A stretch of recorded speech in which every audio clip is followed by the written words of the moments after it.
തീർത്ഥാടന ടൂറിസം പദ്ധതി പ്രകാരമാണ് വടകര ലോകനാർക്കാവിലെ വികസന പ്രവർത്തനങ്ങൾ നടന്നത്.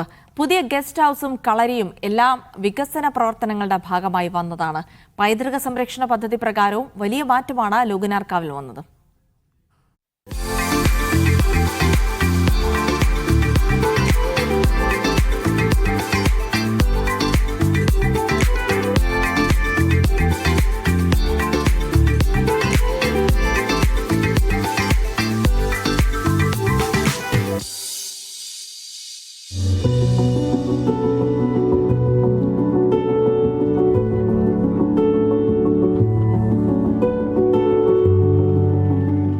നമസ്കാരം. ഈ യാത്രക്കിടെ നമ്മൾ പല തരത്തിലുള്ള ടൂറിസം വികസനങ്ങൾ കണ്ടിട്ടുണ്ട്. കരയിലധിഷ്ഠിതമായിട്ടുള്ള ഒരുപാട് ടൂറിസം വികസനം കണ്ടിട്ടുണ്ട്. കടലധിഷ്ഠിതമായ വികസനം നമ്മൾ കണ്ടിട്ടുണ്ട്. കായലധിഷ്ഠിതമായ വികസനങ്ങൾ ഒരുപാട് കണ്ടിട്ടുണ്ട്. പാർക്കുകൾ കണ്ടിട്ടുണ്ട്. പക്ഷേ തീർത്ഥാടന ടൂറിസം എന്ന് പറയുന്ന വളരെ ശ്രേഷ്ഠമായിട്ടുള്ള ഒരു കാര്യമാണ്. അപ്പോൾ തീർത്ഥാടന ടൂറിസത്തിൽ വലിയ വികസനം കൊണ്ടുവന്നിരിക്കുന്ന ഒരു സ്ഥലത്താണ് നമ്മളുള്ളത്. നമ്മൾ വടകര ലോകനാർക്കാവിലാണ്.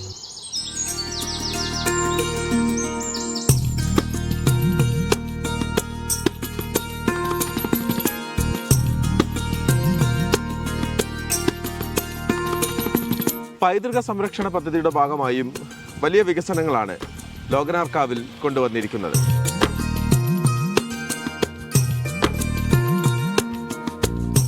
തീർത്തും കേരളീയ ശൈലിയിൽ നിർമ്മിച്ചിരിക്കുന്ന ഈ ഗസ്റ്റ് ഹൗസിൽ 14 മുറികളാണ് ആകെയുള്ളത്.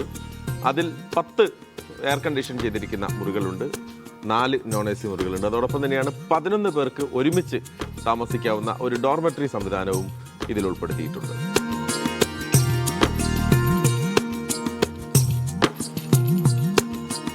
ഇവിടെ ആദ്യമായി ഒരു ഫണ്ട് അനുവദിക്കപ്പെടുന്നത് 1910 ഘട്ടത്തിൽ ബഹുമാനപ്പെട്ട കോടിയേരി മിനിസ്റ്റർ ടൂറിസം മന്ത്രി സമയത്താണ്. ആദ്യം 1.25 കോടി പദ്ധതിയാണ് തന്നത്.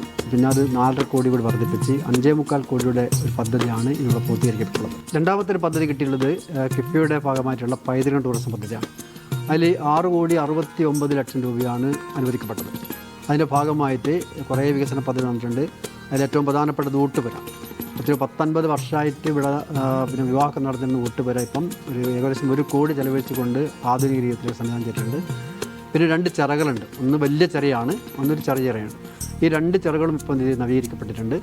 അതുപോലെ തന്നെ ഒരു കാവ്, ലോകനാർക്കാവിൻ്റെ ഏറ്റവും പ്രധാനപ്പെട്ട കേന്ദ്രമാണ് കാവ്. ആ കാവ് സംരക്ഷണം, അതുപോലെ തന്നെ ചുറ്റുമതിൽ, പിന്നെ ആളുകൾക്കൊക്കെ വന്നിരിക്കാനൊക്കെ സംവിധാനങ്ങളിലുള്ള എല്ലാ സംവിധാനങ്ങളും ഇതിൻ്റെ ഭാഗമായിട്ടുണ്ട്.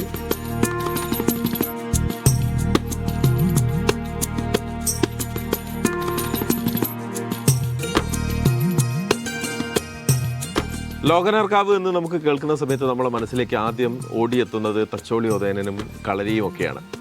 നമ്മളിപ്പോൾ നിൽക്കുന്നത് ഇവിടുത്തെ പുതിയ കളരിക്ക് മുന്നിലാണ്.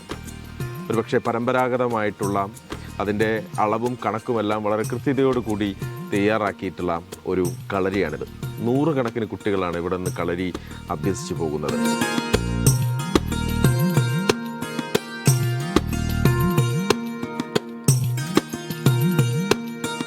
അപ്പോൾ ലോകനാർക്കാവിൽ നിന്ന് നമ്മൾ മറ്റൊരിടത്തേക്ക് പോവുകയാണ്.